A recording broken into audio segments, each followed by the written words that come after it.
I'm Mike Marley, former longtime resident of Saegertown, Pennsylvania, and I'm very proud to be that.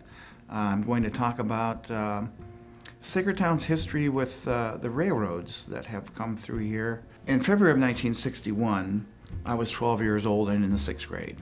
And I was suddenly awakened at 2:45 a.m. on a cold February morning with a thundering crash and screeching metal that I have never heard before in my life. And I woke up wondering what in the world was going on in my town. My sister and I ran into the hall. My dad and mom were already there. My father said to calm us down, I think there may have been a little trouble on the Erie-Lackawanna Railroad tracks, only 150 yards from our house. So indeed, that was the case. We wanted to go over right away, but my father said, wait until morning. So 6 o'clock came, and the time had come to go over. And we ran over, I with my little Browning camera in my hand and a couple of rolls of Kodak 126 black and white film. I had never seen such carnage. Huge cars piled on top of one another for the distance of probably 3/4 to 7/8 of a mile. People lined up on both sides of the tracks.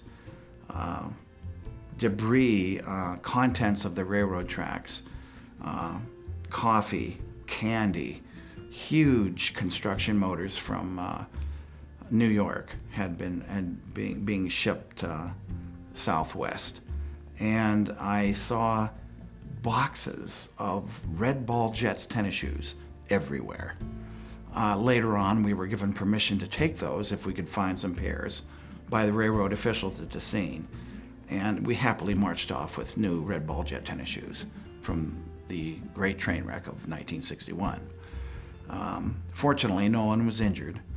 To my astonishment, huge cranes, 2 huge cranes, one on either end, from the Erie-Lackawanna Railroad, cleared the eastbound track for traffic before noon of that same day.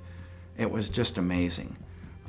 Railroad engineers later determined that a journal from a very heavy flat car loaded with the construction engines that we mentioned before sheared. Let me tell you a little bit about a journal in a train.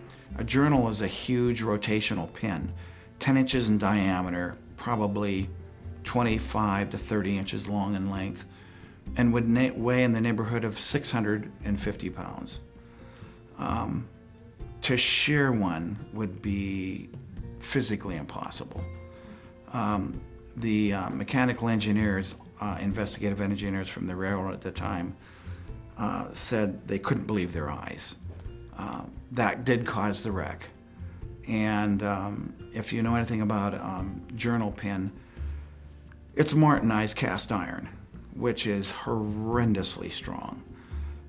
You're probably talking in the neighborhood of 6,000 to 7,000 tons of pressure would have to be placed to even begin the shearing process. So it was surmised that that particular car had a history of strenuous incidences that would lead up to such a thing as shearing a railroad journal. That connecting pin is immensely, immensely strong. So it surprised the engineers and shocked me. What shocked me even more was the looks on their faces. If anything, were more astonishing than our looks when we saw the wreck. It was the looks on the engineers' faces when they discovered why it happened. I loved having a railroad through my town. It was something I could look at.